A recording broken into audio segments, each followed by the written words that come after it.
तो नमस्कार। ये अनुज क्लासेस में अभी हम इंटरनेशनल अफेयर के ऊपर वीडियो लेके आए हैं और ये वीडियो ऐसे है भारत और पाकिस्तान के संबंधों के ऊपर ये वीडियो है।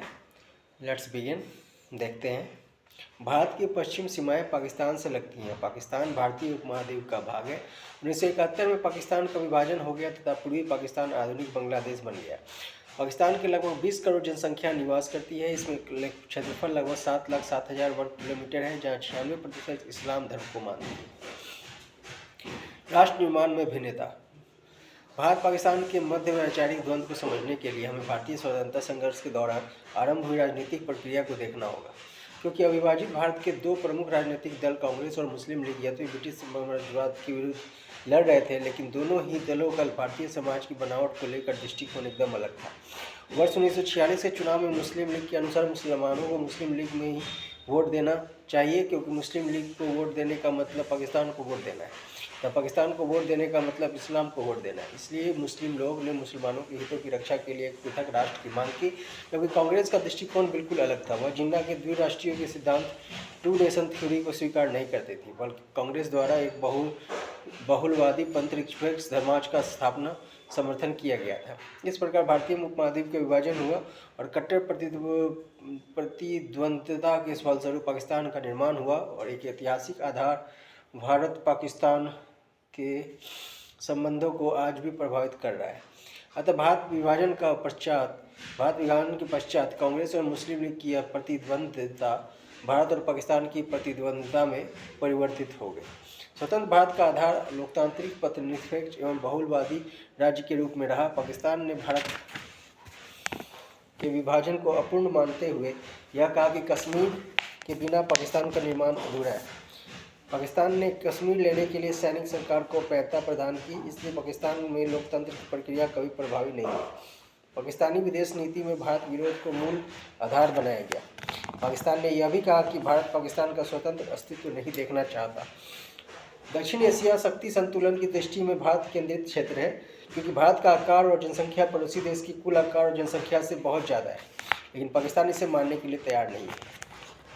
वह भारत की बराबरी करने की नीति अपनाता है। पाकिस्तान भारत को प्रति संतुलित करने के लिए सदैव महाशक्ति के रूप में सहारा लिया, क्योंकि पाकिस्तान को यह पता है कि अगले भारत को प्रति संतुलित नहीं कर सकता।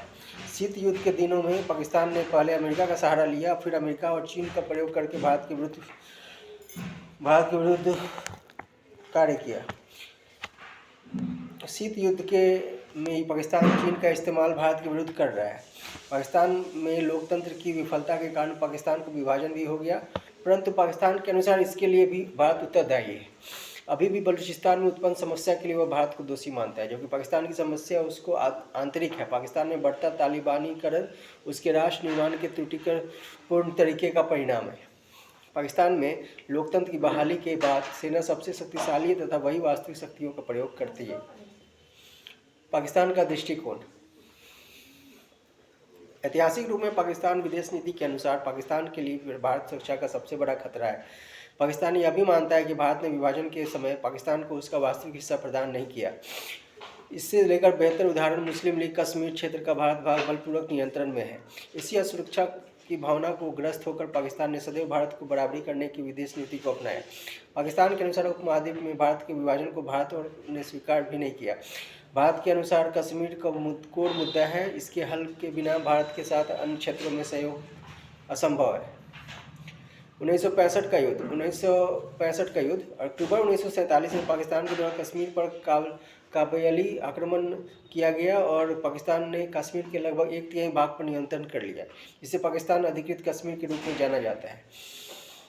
लियाकत अली खान पाकिस्तान के पहले प्रधानमंत्री थे। वर्ष 1956 में पाकिस्तान का संविधान लागू हुआ और पाकिस्तान ने इस्लाम धर्म के साथ संसदीय लोकतांत्रिक शासन अपनाया, परंतु पाकिस्तान में लोकतंत्र स्थायी नहीं हो सका और वर्ष 1958 में पाकिस्तान ने सेना के द्वारा शासन पर नियंत्रण कर लिया गया और मार्शल अयूब खान पाकिस्तान के नए राष्ट्रपति बने और पाकिस्तान में सैन्य शासन को कश्मीर प्राप्त करने के लिए औचित्यपूर्ण सिद्ध किया गया। पाकिस्तान के अनुसार भारत में मुसलमानों की अल्पसंख्या को सुरक्षित एवं भविष्य प्रदान करने पर उनके हितों के संरक्षण और पाकिस्तान को सक्रिय भूमिका का निर्वहन करने का कार्य कहा गया।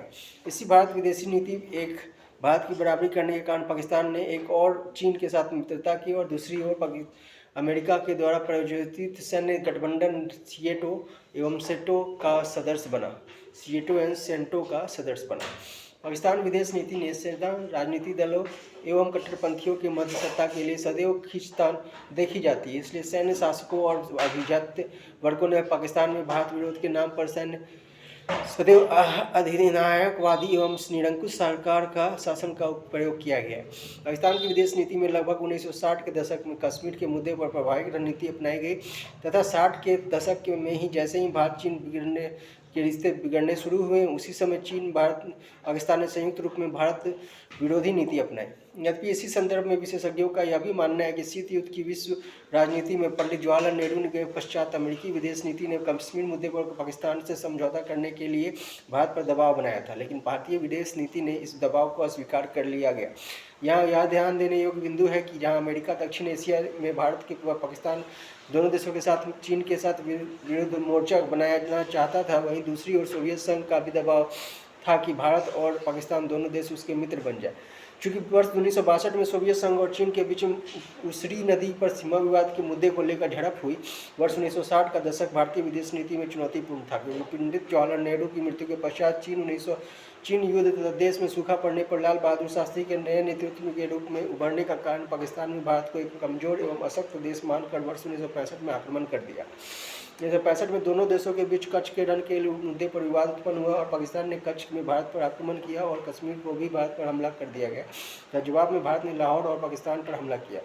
पाकिस्तान को इस युद्ध में बुरी तरह से असफलता हाथ लगी। परिणामस्वरूप ताशकंद समझौता वर्ष 1966 में हुआ।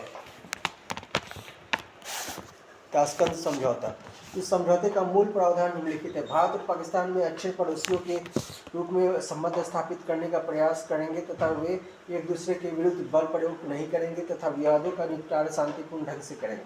भारत पाकिस्तान के बीच आर्थिक एवं व्यापारिक संबंध एक दूर संचार व्यवस्था तथा सांस्कृतिक आदान प्रदान पुनः स्थापित किए जाएंगे।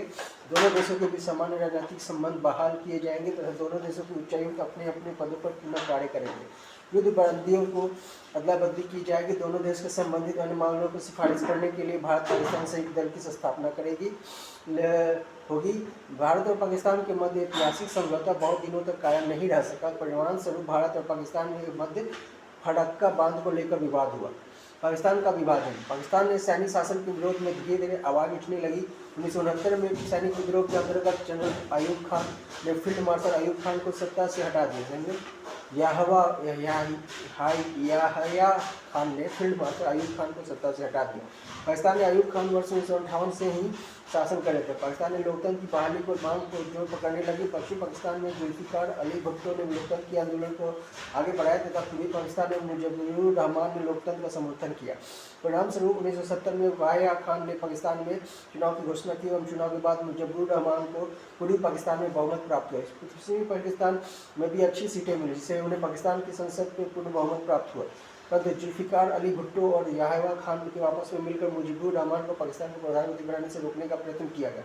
इसके बाद मुजीबुर रहमान ने मुक्ति आंदोलन आरंभ करने का नारा दिया और 19 और 21 मार्च को गिरफ्तार कर लिया गया। याहया खान के पूर्व पाकिस्तान पर बर्बर हिंसा का प्रयोग किया गया तथा पूर्वी पाकिस्तान में भारी संख्या में शरणार्थी भारत के उत्तरी पूर्वी राज्य में आ गए, जिससे भारत की सुरक्षा पर प्रभाव पड़ने लगा। इससे स्पष्ट है कि पाकिस्तान में लोकतंत्र के आंदोलन के दबाव को दबाने का प्रयत्न किया गया और दिसंबर 1971 में पाकिस्तान ने भारत पर आक्रमण कर दिया और पाकिस्तान पराजित हुआ तथा पूर्वी पाकिस्तान बांग्लादेश राज्य के रूप में निर्मित हुआ।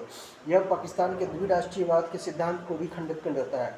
युद्ध के बाद पाकिस्तानी लेखक हुसैन हक्कानी ने भुट्टो की महत्वाकांक्षा को पाकिस्तान विभाजन का मूल कारण बताया है। इंदिरा गांधी और जुल्फिकार अली भुट्टो के बीच शिमला समझौता हुआ 1972 में। शिमला समझौता, इस समझौता का उद्देश्य उन बंदियों को छुड़ाना था जो भारत एवं पाकिस्तान के बीच सेना से अधीन थे। बांग्लादेश को मान्यता देना था। इस समझौता का प्रावधान निम्नलिखित थे। दोनों देशों के सभी विवादों और समस्याओं के शांतिपूर्ण समाधान के लिए सीधा बातचीत करेंगे तथा एकतरफा कार्यवाही नहीं करेंगे तथा एक दूसरे के विरुद्ध बल का प्रयोग नहीं करेंगे। प्रादेशिक अखंडता का अवहेलना नहीं करेंगे एवं एक दूसरे की राजनीतिक स्वतंत्रता में हस्तक्षेप नहीं करेंगे। दोनों देशों के संबंधों में समानता बनाने के निम्नलिखित उपाय किए जाएंगे। सभी संचार संबंध फिर से स्थापित किए जाएंगे। आवागमन की सुविधा दी जाएगी। इससे दोनों देशों के घनिष्ठ संबंध स्थापित हो सकेंगे। व्यापारिक एवं आर्थिक क्षेत्रों में सहयोग किया जाएगा। विज्ञान एवं संस्कृति के क्षेत्र में आदान प्रदान बढ़ाया जाएगा। 17 सितंबर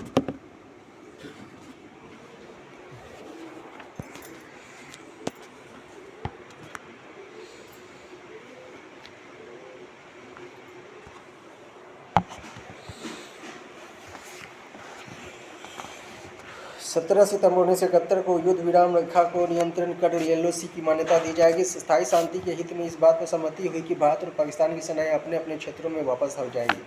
1978 में पाकिस्तान का पुनः सैनिक शासन स्थापित हो गया। पाकिस्तान का इस्लामीकरण। जनरल जिया उल हक पाकिस्तान के नए राष्ट्रपति बने। उन्होंने इस्लामीकरण की नीतियों का बढ़ावा दिया। पाकिस्तान ने सीधे युद्ध के बाद कश्मीर को लेने का प्रयास किया, लेकिन उनके बाद असफलता ही हाथ लगी।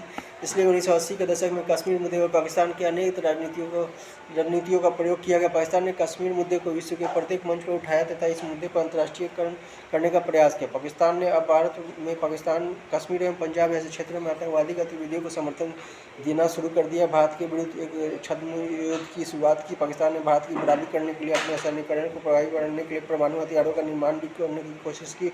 इसमें उन्हें सफलता मिली। यह सब महत्वपूर्ण है कि दक्षिण एशिया ने बांग्लादेश में वर्ष 1980 के दशक में तानाशाही शासन आ गया और बांग्लादेश को भी धार्मिक कट्टरता बढ़ने लगी। 80 के दशक के बाद शीत युद्ध के परिप्रेक्ष्य में अमेरिका के लिए पाकिस्तान की भूमिका अत्यधिक महत्वपूर्ण हो गई। जिम्मी कार्टर एवं रीगल ने जनरल जिया उल हक का प्रयोग सोवियत यूनियन के संघ के दौरान अफगानिस्तान के हस्तक्षेप के विरुद्ध किया। सन 1988 में सोवियत संघ की सेनाएं अफगानिस्तान लौट गई थी तथा 1991 में सोवियत संघ का विभाजन हो गया और विश्व में शीत युद्ध की समाप्ति हो गई। शीत युद्ध के बाद संबंध। शीत युद्ध की समाप्ति के बाद दोनों देश के बीच आर्थिक सहयोग बढ़ाने पर बल दिया गया तथा 1991 के बाद विश्व में हो रहे महत्वपूर्ण परिवर्तन को देखते हुए भारत पाकिस्तान संबंधों में सकारात्मक सुधार की आशा उत्पन्न हुई। भारत के द्वारा दक्षिण एशिया में आर्थिक सहयोग बढ़ाते करने के लिए सार्क की प्रभावी बनाया गया तथा पाकिस्तान के साथ आर्थिक संबंधों को सुदृढ़ बनाने पर बल दिया गया। शीत युद्ध और विश्व राजनीति में भारतीय विदेश नीति में अनेक परिवर्तन हुए। पाकिस्तान में भी लोकतंत्र की बहाली हुई। परमाणु परीक्षण। वर्ष 1998 में भारत पाकिस्तान दोनों देशों ने परमाणु परीक्षण किया और दोनों देश पुनः एक दूसरे को अपनी सुरक्षा के लिए खतरे के रूप में देख रहे थे। इससे यह माना जाएगा कि दोनों देशों के बीच कश्मीर मुद्दे को लेकर परमाणु संघर्ष होगा। भारत का दृष्टिकोण। भारत परमाणु परीक्षण का उद्देश्य राष्ट्रीय सुरक्षा एवं राष्ट्रीय हितों पर आधारित था, क्योंकि गुटनिरपेक्ष विदेश नीति एवं एक बड़ा देश होने के कारण भारत ने अन्य राष्ट्रों से परमाणु सुरक्षा प्राप्त करने के विकल्प का चयन नहीं किया। दूसरी ओर विकसित देशों ने माना कि निःशस्त्रीकरण की संकल्पना सार्वभौमिकता और विश्वव्यापी रूप से स्वीकार नहीं की जा सकती। इसलिए भारत ने परमाणु विस्फोट के पश्चात कहा कि वह निःशस्त्रीकरण की मान्यता से पूर्ण विश्वास करता है और ऐसी संधि समूचे राष्ट्र के लिए लागू करने होगा। भारत ने परमाणु प्रसार NPT और समग्र परमाणु परीक्षण निषेध संधि CTBT पर भेदभावकारी होने के कारण हस्ताक्षर नहीं किया। पाकिस्तान का दृष्टिकोण। पाकिस्तान के अनुसार वह ATP व CTBT पर तभी हस्ताक्षर करेगा जब भारत इस पर हस्ताक्षर करेगा। वर्ष 2008 में भारत अमेरिका सिविल परमाणु समझौते के बाद पाकिस्तान ने कहा कि अब वह परमाणु अप्रसार संधि एवं समग्र परमाणु परीक्षण निषेध संधि पर हस्ताक्षर नहीं करेगा, चाहे भारत इस पर हस्ताक्षर कर भी दे, क्योंकि इस समझौते के बाद भारत और पाकिस्तान के बीच परमाणु समझौता में बड़ा अंतर आ गया है। पाकिस्तान ने वैश्विक निःशस्त्रीकरण के बजाय दक्षिणी एशिया परमाणु मुक्त क्षेत्र बनने का प्रयास आगे किया। पाकिस्तान ने स्पष्ट रूप से कहा कि भारत की परमाणु विस्फोट के कारण ही पाकिस्तान में परमाणु विस्फोट किया, इसलिए मूल दोषी भारत है। भारत ने दक्षिण एशिया के हथियारों की प्रतिस्पर्धा को बढ़ा रहा है। लाहौर घोषणा पत्र। यद्यपि अटल बिहारी वाजपेयी ने 1999 में पाकिस्तान के बस यात्रा के संबंधों को अत्यधिक सकारात्मक उम्मीदें जगी, भारत पाकिस्तान के बीच लाहौर घोषणा पत्र पर हस्ताक्षर हुआ तथा शिमला समझौते की भावना को दोहराते हुए कहा गया कि दोनों देश विवादों का द्विपक्षीय और शांतिपूर्ण समाधान करेंगे। भारत और पाकिस्तान के मध्य लाहौर घोषणा पत्र के द्वारा इस मान्यता को खंडित करने का प्रयास किया गया था। दोनों परमाणु शक्ति संपन्न राष्ट्र आपस में युद्धरत हो एवं लाहौर घोषणा पत्र में निम्न मुद्दों पर सहमति व्यक्त की है। परस्पर शांति एवं स्थायित्व को बढ़ाएंगे तथा लोगों के विकास की एवं समृद्धि के लिए कार्य किया जाएगा। अस्थायी शांति एवं सुखद संबंध दोनों देशों की जनता के भविष्य के लिए आवश्यक है। सुरक्षा के क्षेत्र में परमाणु हथियारों के दृष्टिकोण ने दोनों देशों के उत्तरदायित्व को बढ़ा दिया। शिमला समझौतों में दोनों देशों में वचनबद्धता व्यक्त की गई। संयुक्त राष्ट्र चार्टर ने आस्था व शांतिपूर्ण अस्तित्व को मान्यता दी गई। लाहौर घोषणा पत्र के इस कुल सिद्धांतों में अतिरिक्त विशेष समितियों के मध्य सहमति के विज्ञापन पर निम्नलिखित विषयों पर हस्ताक्षर किए गए। दोनों देशों में सुरक्षा के संबंध में परमाणु संघर्ष रोकने हेतु अपनी विश्वसनीयता बढ़ाने हेतु परमाणु विश्वास बहाली जैसे न्यूक्लियर CBM कदमों की पहल करेंगे। दोनों देशों का आपस में परमाणु हथियारों के अचानक एवं अनधिकृत उपयोग की संभावनाओं को रोकने के हेतु प्रेक्षेपास्त्रों के परीक्षण की सूचना उपलब्ध कराएंगे। इनके अतिरिक्त दोनों देशों ने यहाँ अलग से परमाणु परीक्षण के प्रतिबंध को रखने का प्रयत्न करेंगे। कारगिल संघर्ष। लाहौर घोषणा पत्र में उत्पन्न हुई सकारात्मक उम्मीदें जल्द ही समाप्त हो गई। 1999 में पाकिस्तान सेना द्वारा कारगिल में घुसपैठ की गई। जिसमें दोनों देश के संबंध अत्यधिक प्रतिकूल हो गए। 1999 में ही पाकिस्तान ने सेना प्रमुख परवेज मुशर्रफ ने पाकिस्तानी प्रधानमंत्री नवाज शरीफ को सत्ता से हटा दिया, सत्ता पर नियंत्रण कर लिया। परिणाम स्वरूप भारत ने पाकिस्तान के साथ समझौता वार्ता को पूर्ण किया, समाप्त कर दिया गया। वार्ता को पूर्णतः समाप्त कर दिया गया। भारत ने यह तर्क दिया कि सैनिक शासक के साथ बातचीत नहीं होगी, इसलिए दक्षेस का सम्मेलन 1999 में होने वाला था, वर्ष 2002 में काठमांडू में आयोजित किया गया। पाकिस्तान का रणनीतिक उद्देश्य। कारगिल संघर्ष के माध्यम से पाकिस्तान ने निम्नलिखित उद्देश्य प्राप्त करने में प्रयास किया। लेह को श्रीनगर से जोड़ने वाली सामरिक महत्व की सड़कों को बंद करके शीतकालीन में लद्दाख में आवश्यक वस्तुओं की आपूर्ति को रोकना था। यहाँ तक कि ध्यान देने योग्य है कि राजमार्ग भारत को सियाचिन को जोड़ता है, जिसका महत्व भारत के लिए सामरिक और सुरक्षा के दृष्टिकोण से निर्विवाद रूप से महत्वपूर्ण है। द्रास एवं कारगिल क्षेत्रों पर कब्जा करके पाकिस्तान उसका प्रयोग नियंत्रण रेखा को खुलवाने और कश्मीर मुद्दे पर दबाव देने के लिए कर सकता था। कारगिल के समीप मस्कोटी घाटी के मामले पर नियंत्रण करने के लिए इसे कश्मीर में घुसपैठ के लिए मार्ग बनाने की सोच रहा था। सबसे महत्वपूर्ण रूप से पाकिस्तान का उद्देश्य कश्मीर मुद्दे को अंतर्राष्ट्रीय मंच पर लाना था तथा उसका अंतर्राष्ट्रीयकरण करना था।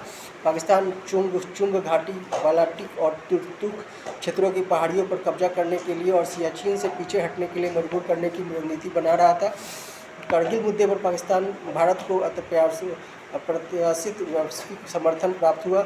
अमेरिका और यूरोप यूनियन सहित चीन ने भी पाकिस्तान को अंतर्राष्ट्रीय नियंत्रण LOC के सम्मान करने का निर्देश दिया था। भारत के संयमपूर्ण व्यवहार की प्रशंसा की गई है। उल्लेखनीय है कि कश्मीर मुद्दे पर अमेरिका द्वारा भारत का समर्थन विदेश नीति के अत्यधिक सकारात्मक था। वर्ष 1998 की शक्ति श्रृंखला परमाणु विस्फोट के बाद भारत पर समूचे विश्व की महाशक्तियों ने आर्थिक प्रतिबंध आरोपित किया। वर्ष 1999 में पाकिस्तान में लोकतंत्र समाप्त हो गया और सैनिक शासन परवेज मुशर्रफ ने निर्वाचित प्रधानमंत्री नवाज शरीफ को लेकर बेदखल कर दिया गया। परिणाम स्वरूप भारत के प्रधान पाकिस्तान के सभी प्रकार की वार्ताएं स्थगित कर दी गई। भारत के अनुसार सैन्य शासकों ने बातचीत करने का सकारात्मक परिणाम नहीं हुआ, परंतु 2001 में भारत में पाकिस्तान के साथ संबंधों को सामान्य करने के लिए पाकिस्तानी राष्ट्रपति परवेज मुशर्रफ को भारत में आमंत्रित किया गया और दोनों के बीच आगरा शिखर वार्ता का आयोजन हुआ। परंतु शिखर वार्ता दोनों देशों के बीच विद्यमान गहरे अविश्वास को समाप्त करने में विफल रही और आगरा शिखर वार्ता असफल हो गई। आतंक के विरुद्ध युद्ध। सितंबर 2001 में अमेरिका ने विश्व व्यापार केंद्र पर आतंकवादी हमला होने से तत्कालीन अमेरिकी राष्ट्रपति जॉर्ज बुश ने आतंक के विरुद्ध युद्ध का नारा दिया और आतंकवादियों की सफाई के लिए अमेरिका द्वारा अफगानिस्तान पर हमला किया गया, जिसे अमेरिका ने ऑपरेशन इंड्यूरिंग फ्रीडम का नाम दिया। दिसंबर 2001 में भारतीय संसद पर आतंकवादी हमला हुआ, जिसे भारतीय लोकतंत्र पर आक्रमण माना गया। भारत ने पाकिस्तान द्वारा प्रायोजित आतंकवाद कहा गया। भारत ने भी पाकिस्तान पर हमले की धमकी दी क्योंकि पाकिस्तान ने आतंकवादियों को प्रशिक्षण दिया जा रहा था। NDA सरकार द्वारा ऑपरेशन पराक्रम के अंतर्गत सीमा पर भारतीय सेनाओं की तैनाती की गई। 1971 के बाद भारतीय सेनाओं ने यह सीमा पर सबसे बड़ी तैनाती थी। भारतीयों ने अमेरिका से पाकिस्तान को आतंकवादी राज्य घोषित करने की मांग की तथा आतंकवाद के विरुद्ध युद्ध में दोहरे मापदंड अपनाने का विरोध किया गया, क्योंकि आतंक के विरुद्ध युद्ध में पाकिस्तान अमेरिका का सहयोगी राष्ट्र बन गया, जबकि भारत ने तर्क दिया कि आतंकवाद प्रायोजित करने वाला राज्य पाकिस्तान आतंकवाद के विरुद्ध युद्ध के सहयोग नहीं हो सकेगा। भारत और पाकिस्तान पर हमले न करने के पक्ष में निम्नलिखित तर्क दिए गए। भारत पाकिस्तान दोनों देशों के साथ परमाणु हथियार थे। भारत पाकिस्तान दोनों देशों के पास परमाणु हथियार थे। ऐसी परिस्थिति में दोनों देशों के मध्य का संघर्ष अत्यधिक विनाशक सिद्ध हो सकता था। पाकिस्तान पर आक्रमण करने से आतंकवाद के बजाय भारत पाकिस्तान के बीच संघर्ष प्राथमिकी हो जाता। 1998 में भारत पर आरोपित आर्थिक प्रतिबंधों के बाद भारतीय अर्थव्यवस्था पर नकारात्मक प्रभाव पड़ा था। ऐसी परिस्थितियों में युद्ध राष्ट्रीय हितों के लिए अनुकूल नहीं थी। दिसंबर 2001 के बाद भारतीय विदेश नीति में आतंकवाद के विरुद्ध युद्ध का मुद्दा अत्यधिक महत्वपूर्ण बन गया तथा भारत द्वारा विश्व जनमत को यह बताया गया कि भारत पिछले 3 दशकों से सीमा पर आतंकवाद का शिकार है। वर्ष 2001 के बाद पाकिस्तान के साथ रेल संबंध और लोगों की आवाजाही की भी समाप्त हो गई, जिसे दक्षेस की 62 में स्थगित कर दी गई। भारत ने पाकिस्तान पर अंतर्राष्ट्रीय कूटनीतिक दबाव बनाया। यह भी उल्लेखनीय है कि अमेरिका द्वारा वर्ष 2001 के बाद भारत पर पहले से लागू आर्थिक प्रतिबंध धीरे धीरे हटाए जाने लगे। भारत सऊदी अरब के मध्य भी अत्यधिक बेहतर संबंध स्थापित किए, जबकि सऊदी अरब पाकिस्तान का परंपरागत मित्र है। भारत पाकिस्तान के बीच वर्ष 2004 के काठमांडू में आयोजित दक्षेस सम्मेलन के बाद पुनः बातचीत आरंभ हुई तो विश्वास निर्माण के उपायों पर वार्ता आयोजित हुई। इससे यह प्रतीत होता है कि पड़ोसी देश के साथ संबंध सामान्य करना अंतर्राष्ट्रीय राजनीति की बाध्यता है। भारत पाकिस्तान के बीच संबंधों को पुनः सामान्य करने के लिए बातचीत करने का निर्णय किया गया। लोकतंत्र की बहाली। पाकिस्तान पर वर्ष 2006 के बाद फौजी शासन समाप्त करने का घरेलू एवं अंतर्राष्ट्रीय दबाव बढ़ने लगा। वर्ष 2007 में मार्च पाकिस्तानी राष्ट्रीय परवेज मुशर्रफ ने पाकिस्तान के मुख्य न्यायाधीश इफ्तिकार मोहम्मद चौधरी को बर्खास्त कर दिया, जिसके कारण वकीलों ने मुख्य न्यायाधीश की बहाली और न्यायपालिका को स्वतंत्र बनाए रखने की मांग की। पाकिस्तान के उच्चतम न्यायालय ने भी नवंबर 2007 में मुख्य न्यायाधीश को बहाल करने का निर्णय लिया, जिसके परिणामस्वरूप 2007 में राष्ट्रपति ने आपातकाल लागू कर दिया गया और अस्थायी संवैधानिक व्यवस्था किया गया जारी की। इसे पाकिस्तान के संघीय न्यायालय और प्रांतीय न्यायालयों के 7 न्यायाधीशों को बर्खास्त कर दिया गया, जिसके कारण राष्ट्रपति के विरुद्ध भारी प्रदर्शन करते हुए राष्ट्रपति ने 2007 में सेना के प्रमुख का पद छोड़ दिया। पाकिस्तानी नेता बेनजीर भुट्टो और नवाज शरीफ भी पाकिस्तान लौट आए, जो निर्वासित जीवन बिता रहे थे। अब पाकिस्तान में लोकतंत्र की बहाली की मांग फिर से होने लगी, परंतु बेनजीर भुट्टो को दिसंबर 2007 में सरेआम हत्या कर दी गई। फरवरी 2008 में पाकिस्तान ने पुनः लोकतंत्र में चुनाव संपन्न करते हुए चुनाव में पाकिस्तान पीपुल्स पार्टी और पाकिस्तान मुस्लिम लीग को विजय प्राप्त की हुई। पाकिस्तान के 2 दलों के गठबंधन सरकार की स्थापना हुई और अगस्त 2008 में पाकिस्तानी राष्ट्रपति मुशर्रफ ने त्यागपत्र दे दिया। वर्ष 2013 में पहली बार पाकिस्तान में शासन का लोकतांत्रिक परिवर्तन हुआ तथा नवाज शरीफ नए प्रधानमंत्री बने, परंतु 2017 में पाकिस्तान के उच्चतम न्यायालय के द्वारा नवाज शरीफ के चुनाव में नामांकन पत्र में झूठी सूचना देने के कारण बर्खास्त कर दिया गया और उन्हें चुनाव में भाग लेने के आजीवन प्रतिबंध कर दिया गया। इसके बाद शाहिद अब्बासी पाकिस्तान के नए प्रधानमंत्री बने। सेना शासन का केंद्र। पाकिस्तान में शासन में सदैव सेना का वर्चस्व कायम रहा। सेना की शासन का संविधान सर्वाधिक प्रभावशाली अंग है और पहली बार 1958 में सेना के शासन पर नियंत्रण कर दिया गया। मार्शल अयूब खान 1971 तक शासन किया। इसके बाद जनरल जियाउल हक पाकिस्तान के नए सैनिक शासक बने, जिन्होंने 1978 से लेकर 1988 तक शासन संभाला। जनरल परवेज मुशर्रफ ने 1999 में पाकिस्तान के निर्वाचित प्रधानमंत्री नवाज शरीफ के शासन को बर्खास्त कर दिया और वर्ष 2008 तक सत्ता पर नियंत्रण रखा। वर्तमान में पाकिस्तान में लोकतांत्रिक सरकार है, परंतु शासन पर वास्तविक नियंत्रण सेना का है और सेना ने अपने हितों को वास्तविक संरक्षित करने के लिए भारत में शांति स्थापना के प्रयासों का विरोधी है। पाकिस्तानी लेखक हुसैन हक्कानी का तर्क है कि सेना, मिलिट्री तथा मस्जिद मौसमी पाकिस्तान की राजनीति का निर्धारण करते हैं। प्रधानमंत्री इमरान खान ने सेना के हाथ की कठपुतली माना जाता है। पाकिस्तान ने सेना के व्यावसायिक